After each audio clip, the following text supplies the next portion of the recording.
Infancias con vos. Hoy vamos a hablar sobre los derechos de los niños y las niñas. Cuando hablamos de los derechos humanos, muchas veces pensamos en los adultos. Pero ¿qué pasa con las infancias? ¿Por qué necesitan una protección especial? Lo que hace distinta a las infancias, que es no solo la edad, sino también la forma en la que están posicionadas frente al mundo. Ellos necesitan de otros y no tienen las herramientas necesarias para defenderse. Por eso se los vuelven más vulnerables. Esto no lo subestima, sino que por el contrario es la base para construir un sistema que los proteja y les dé voz, justamente. Que garantice que puedan crecer sanos, seguros y libres. Durante mucho tiempo la infancia se la veía como objeto de tutela. Hoy sabemos que cada niño y cada niña tienen sus propios derechos a la educación, a la salud, a jugar, a ser escuchados. Y reconocerlos como sujetos de derechos cambia todo, porque esto significa que la sociedad entera tiene responsabilidad frente a ellos, tiene un compromiso frente a ellos. Y bueno, justamente ahí es cuando la normativa internacional entra en juego, cómo los distintos países a través de las Naciones Unidas fueron construyendo un marco de protección y compromiso concreto para que estos derechos no queden solamente en un papel. Claro. Bueno, ¿y de qué manera esta normativa internacional podemos decir que le da protección a estas infancias? Esta normativa ofrece una protección específica y amplia a la niñez, a la infancia, a través de distintos instrumentos o herramientas vinculantes y con algunas recomendaciones. Tenemos distintos puntos principales. Por ejemplo, el primero, que está en las Naciones Unidas y la niñez. Este primer punto trata que después de la Segunda Guerra Mundial, la ONU dijo que los niños no son objetos de protección, sino que son sujetos de derechos. Y nosotras, como docentes, somos agentes del Estado que tenemos que garantizar estos derechos. ¿Qué significa esto? Que tienen los mismos derechos que los otros, que los adultos, pero además cuentan con protecciones especiales por su edad y la situación, como decíamos hoy, vulnerable que se encuentra en esa edad. El segundo punto está la Convención sobre los Derechos del Niño, que se puede resumir como la CDN. Esta fue adoptada en 1989 y es el instrumento universal más importante. ¿Por qué? Porque define como niño a todo ser humano menor de 18 años.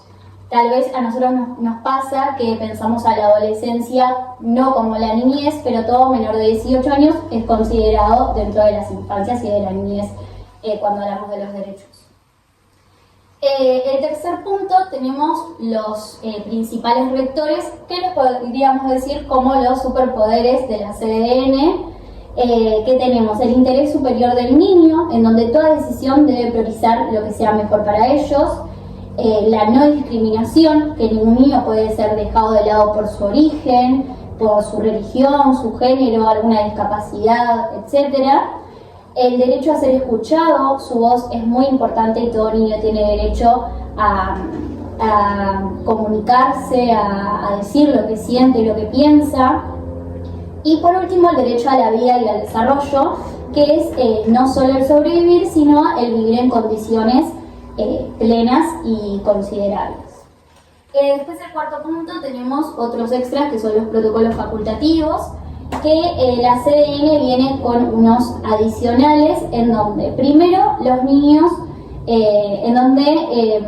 incluye primero a los niños en conflictos armados, después sobre venta, prostitución y pornografía infantil, y el más reciente, procedimientos de comunicaciones, que abre la puerta para que los niños puedan presentar denuncias internacionales.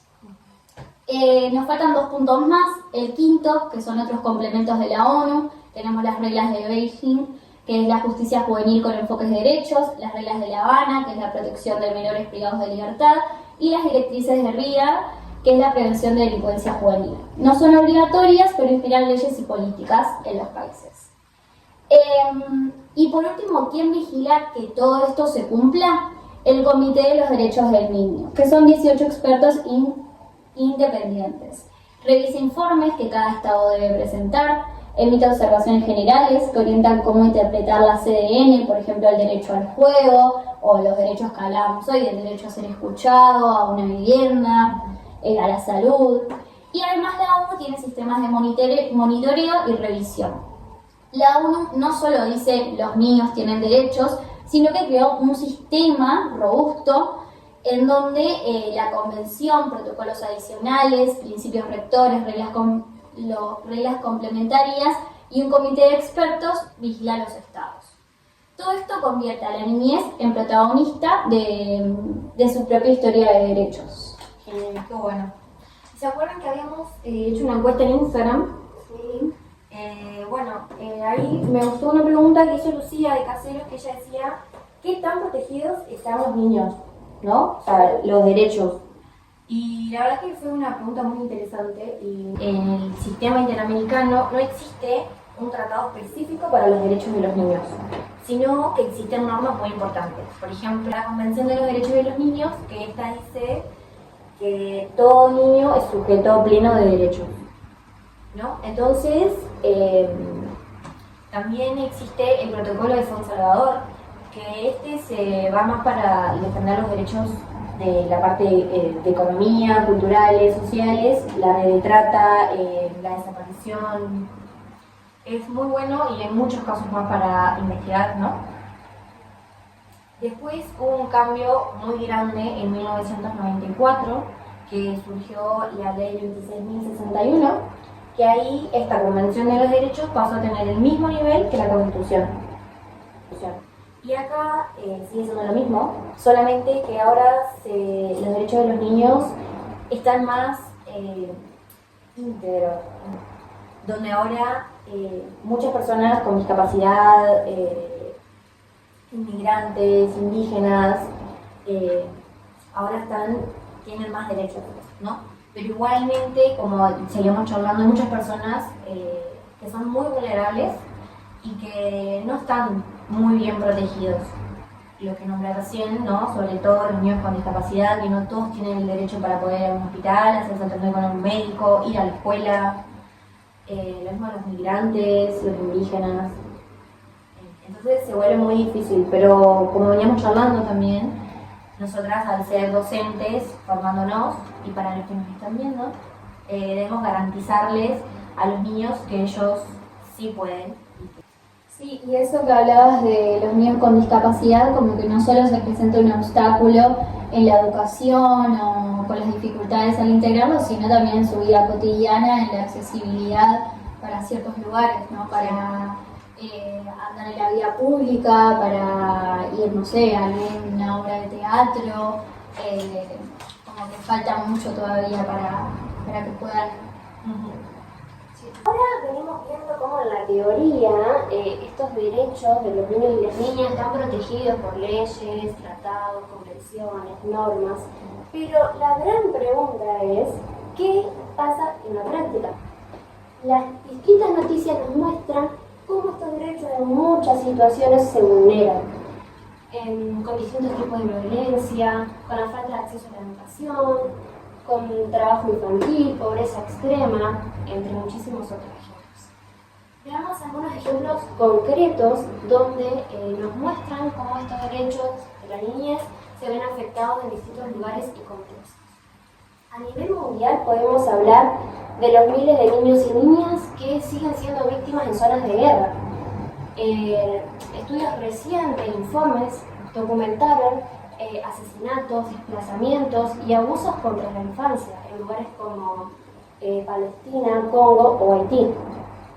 Después, como en nuestro país también tenemos una deuda pendiente, ya que la ONU advirtió que en Argentina muchos casos de abuso sexual infantil no llegan a una condena, porque los delitos prescriben. ¿Qué significa esto? Que después de determinado tiempo la justicia ya no puede investigarlos ni sancionarlos. Es decir, que aunque lo que haya pasado esté comprobado y sea grave, ya no se puede legalmente castigar, dejando a miles de niños y niñas sin protección, sin reparación, sin justicia. Y acercándonos un poquito más acá en Entre Ríos, en nuestra provincia, hubo diversos allanamientos en donde tenían sospechas sobre una red de pornografía infantil internacional y nuestra ciudad, Concepción del Uruguay, fue uno de los lugares en donde hubo varios allanamientos. Todos estos ejemplos, entre muchísimos otros, nos recuerdan la importancia de la protección y de hacer efectivos todos estos derechos en la vida cotidiana, más allá de solamente estar escritos. Uno de los comentarios preguntan para nosotras cuáles consideramos que son aspectos relevantes en relación con las discusiones y los debates que se abren y que se arman sobre la protección de este grupo, de los niños, niñas y adolescentes.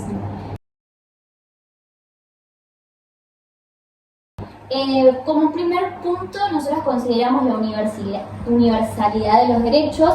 Los niños, niñas y adolescentes no tienen derechos aparte, sino que son titulares de todos los derechos humanos universales, tanto de los civiles, de los políticos, los económicos, los sociales.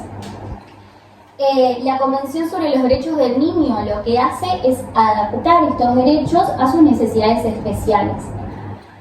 Como segundo punto, sería de objetos a sujetos, que un cambio clave es que los niños, niñas y adolescentes dejaron de ser vistos como objetos pasivos de protección y pasaron a ser sujetos plenos de derecho, con garantías y obligaciones como los adultos. La Convención de Derechos de los Niños como marco mínimo. Este sería el tercer punto, en donde nosotros consideramos que la Convención es el instrumento más relevante o importante y aceptado en el mundo, en donde integra en un solo texto todos estos derechos y además es de aplicación universal. Es decir, que no se aplica solo en ciertos sectores, sino que se aplica de manera universal, en donde todo niño o adolescente es alcanzado y es tratado por su protección. Después tenemos los principios rectores, que están los debates sobre protección, en donde se apoyan en 4 grandes pilares de la CDN. Tenemos el interés superior del niño, la no discriminación, el derecho a ser escuchado, el derecho a la vida y al desarrollo, que es más o menos lo que hablamos anteriormente. Después tenemos la responsabilidad de los estados, que tienen obligaciones concretas: el respetar, es decir, no interferir; el proteger, evitar abusos de terceros; el realizar, es decir, garantizar la efectividad de estos derechos; y el facilitar, creando distintas leyes y políticas en donde todo esto se cumpla. Después, como sexto punto, nosotros consideramos la vigilancia y el control, en donde la CDN examina informes de los estados y emite observaciones generales que guían la interpretación de la Convención. Y por último, los instrumentos complementarios, que además de la CDN existen otros instrumentos que van alimentando y se van interrelacionando en la discusión sobre la protección. Están los protocolos facultativos, las reglas de Beijing, las reglas de La Habana y las directrices de Riad, como nombramos anteriormente. Y por último, las discusiones sobre la protección de la niñez giran en torno a reconocer a los niños, niñas y adolescentes como sujetos de derechos, asegurar que el Estado cumpla con estas obligaciones, con estas políticas y leyes, y aplicar los principios rectores de la CDN como una guía ética y jurídica. No sé si hay alguna otra pregunta. Sí, a mí me gustó una que preguntaban cómo podemos llevar esto que estamos hablando de los derechos a la salita, ¿no? Y se me ocurrió que podíamos hacer un mural. Me gustó la idea, por ejemplo, presentándoles imágenes a los niños. Hablamos para trabajar hasta la de 4 o 5 años. Donde podemos llevar imágenes que tengan, no sé, unos nenes con algún doctor o en el hospital jugando, que tengan la posibilidad de ir a la escuela, y así varias imágenes, y mostrarlas, charlarlas, que ellos las miren, que los charlen, si están bien, si están mal, qué les parece. Asegurarse de que ellos tengan esos derechos. Sí. Si conocen a alguien que no haga que no puede que no puede hacerse atender en el médico, que no puede ir a la escuela, y charlarlo y dejarles en claro que todos tienen el derecho y que todos deberían tener la posibilidad de poder hacerse atender, de poder ir a la escuela, de poder tener una familia, el amor, ¿no? Y bueno, preguntarles a ellos qué creen que más, o sea, qué otros derechos más podrían tener. Y escucharlos, ver qué es lo que opinan, qué es lo que dicen y tomar las opiniones de ellos y hacer, no sé, un dibujo o pintarlo y nada. Y dejar un mural en la sala, estaría bueno, con los derechos que estuvimos hablando y los que ellos dijeron y dejarlos ahí para verlos. Hermosa idea. Muy buena. Sí, también muchas veces como cuando hablamos de estos derechos hay muchas personas que los ven como privilegios, el poder tener una vivienda, el poder tener agua, que no hablamos solo de los derechos de las infancias, sino de los derechos de los humanos en general, y no debería ser un privilegio, sino que es algo que deberíamos tener todos, Claro. es algo que nos corresponde como humanos, como seres humanos, y lo justo y obligatorio sería que todos podamos acceder a eso. Sí. Si nos falta. Otra idea que se me ocurrió también es parecida a la anterior, solamente que en vez de llevar imágenes, estaría bueno presentarles frases o oraciones a los chicos con, no sé, Martina se sentía mal y la mamá la llevó al médico, pero Juan quería jugar con los amigos y los amigos no lo dejaban. Y así presentarles varias opciones, Problemáticas, claro, distintas. y que entre ellos podamos ir charlando, hablarlos de todos y a ver qué les parece. ¿Por qué no lo dejan jugar a Juan? Si está bien, si está mal, ver lo que ellos opinan y nada, como que ir introduciéndole de a poco los derechos. Me gustó mucho participar de este nuevo episodio, chicas, no sé ustedes. Sí, estuvo muy muy bueno. interesante, Sí, muy enriquecedor. espero que nos acompañen en el próximo programa. Sí, aparte yo creo que es un tema bastante interesante y que se debería hablar muchísimo más. Muy Una importante. súper síntesis Sí. del tema. Sí, y visibilizarlo, y está muy bueno también que puedan ser parte ustedes con sus dudas, con sus preguntas. Como dijimos, el compromiso es de la sociedad entera con y para los niños, así que bueno, al menos de nuestro lado como futuras docentes nos comprometemos a garantizarles mínimamente la educación a las chicas. Bueno, nos vemos en el próximo entonces. Nos vemos en el próximo. Chao. Somos una